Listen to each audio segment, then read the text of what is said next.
কেউ কেউ আবার মৃত্যুও কামনা করছেন, ফোন করে করে বলছেন কদিন আর বাঁচবে। আর আমি এখনো অনেকদিন বেঁচে আছি, আর আমার পরের জেনারেশনও বাঁচবে, তারপরের জেনারেশনও বাঁচবে, তারপরের জেনারেশনও বাঁচবে। 2 মাসও ধৈর্য ধরতে পারলেন না, এত তাড়াতাড়ি দলের সাথে বেইমানি করে চলে গেলেন। আর বেইমানি করারও তো একটা সীমা থাকা উচিত। আপনারা তো সরাসরি বিজেপি করছেন, এখন বিজেপি করবেন আর তৃণমূল বলবেন, এটা তো হতে পারে না। কারণ তৃণমূল কংগ্রেসের আদর্শ বিজেপি বিরোধী। আমাদের একটা আদর্শ আছে, আমাদের একটা নীতি আছে। আপনারা যারা বেইমানরা, গদ্দাররা বিজেপির কাঁধে কাঁধ মিলিয়ে তাদের কথা মতো চলছেন, তারা আমি বলবো যদি সাহস থাকে, বুকের পাটা থাকে, যান গিয়ে বিজেপিতে গিয়ে জয়েন করুন, আমাদের কোনো আপত্তি নেই। তবুও বুঝবো আপনারা বিজেপিতে চলে গেছেন। বিজেপিতে থেকে দল ভাঙার চক্রান্ত, ভাবেন কি যে আমি মরে গেছি? ভাবেন কি? না না, ক্ষমতা পিসি কেউ মরেনি, সবাই বেঁচে আছে। কিন্তু এখন সবাই আস্তে আস্তে পাল্টি খাচ্ছে। কারণ মহামিত্র বলেছিল না, আপনাদের দলে অনেক ঢ্যামনা ঢ্যামনা নেতা ছিল। না, ঢ্যামনা ঢ্যামনা নেতা কোনো ভুল বলিনি আমি। হ্যাঁ, আর সেই ঢ্যামনা ঢ্যামনা নেতাগুলো এখন কি বলছে আপনার তো শুনলে মাথা খারাপ হয়ে যাবে। সেখানে পরিষ্কার বলে দেওয়া রয়েছে, অন্য কেউ মানে অরূপ রায়ের নেতৃত্বাধীন যে অল ইন্ডিয়া তৃণমূল কংগ্রেস, অরূপ রায় যার চেয়ারম্যান, এছাড়া অন্য কেউ যদি তৃণমূল কংগ্রেস বলে দাবি করেন সেটা অবৈধ, ইল্লিগাল। আরে ক্ষমতা পিসি, আপনি বুঝতে পারছেন তো, আপনি আর আপনার ভাইপো এখন অবৈধ। শুধু আপনারা দুজন না, আপনাদের দলের প্রত্যেকটা চটিচাটা নেতাগুলো এখন অবৈধ। পার্টির ফান্ড, পার্টির ব্যাংক অ্যাকাউন্ট, পার্টির রেকর্ড, এগুলো আপনি ইন্টারভেন করতে পারবেন না, ব্যবহার করতে পারবেন। এ যা, চুরি চামারি করে এত বছর যে ফান্ড তৈরি করেছিল সেটাও এখন অবৈধ। কিন্তু এতে কোনো যায় আসবে না, কারণ এত বছর যা মেরে রেখেছেন তাতে আবার একটা ফান্ড তৈরি করতে পারবেন। কিন্তু এখন নিজেদের পার্টি অফিসগুলোতেও ঢুকতে পারবেন না, কারণ সেটা এখন অবৈধ।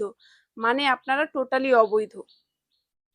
মেট্রোপলিটন সহ যে কোনো পার্টি অফিসে জোর করে ঢুকতে গেলে এই যে রায় রয়েছে, এই রায়ের ভিত্তিতে আমরা 21শে জুলাইয়ের আগে কানে দিয়ে গেলাম, 21শে জুলাই পরে আসবো।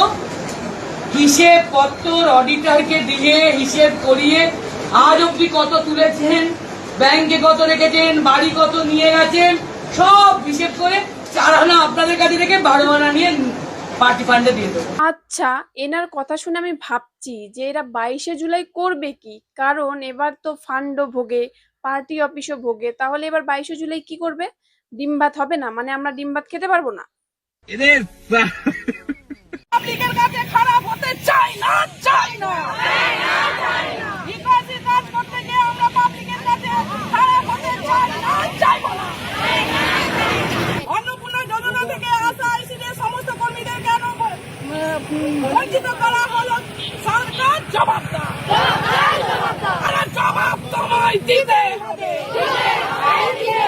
আরে জবাব তোমায় দিতে হবে।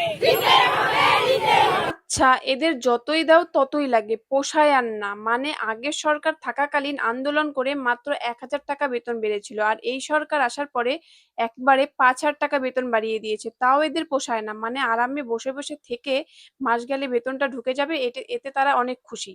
মানে বসে বসে থেকে মাইনা পেয়ে পেয়ে এদের শরীরে জং ধরে গেছে, এখন আর খাটতে ইচ্ছে করছে না। বলছি দিদিরা, আপনারা এগুলো কাজ বাদ দিয়ে অনেক আরামের কাজ আছে, ওগুলো চাকরিতে জয়েন করুন, এগুলো বাদ দিন।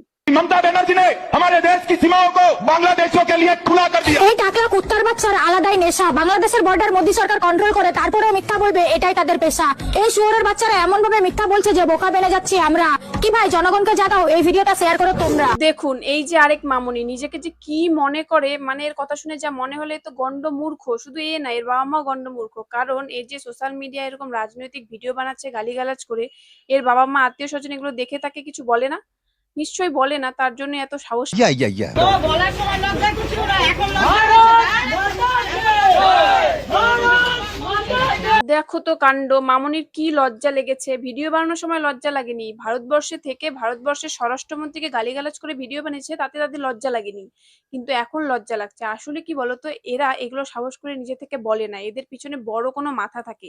আর সেটা যদি একবার ধরে মামার বাড়ি দেখিয়ে দেওয়া হয় না, তাহলে এগুলো আস্তে আস্তে কমে যাবে। ফেসবুকে স্বরাষ্ট্রমন্ত্রী, প্রধানমন্ত্রী, পুলিশ প্রশাসন প্রত্যেককে নিয়ে এই সব যে নোংরা নোংরা ভিডিও করছে, এটা আমরা কিন্তু একদম চাই না। হঠাৎ এর মাথাতে এই রকম বদবুদ্ধি চাপলো কেন? আমার তো মনে হচ্ছে এর পিছনে আরো বড় কোনো যোগসূত্র। বিজেপি ভয় পাচ্ছে, বিজেপি ভয় পাচ্ছে বলে আজকে আমাদের আটকানোর চেষ্টা করছে। কিসের এত ভয় বিজেপির? কিসের এত ভয়?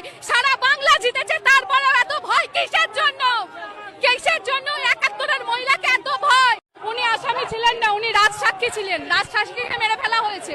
আরে ভাই, প্রথমত ওই ৭১-এর মহিলাকে এখন আর কেউ ভয় পায় না। দ্বিতীয়ত এদের সমস্যাটা কোথায় ভাই?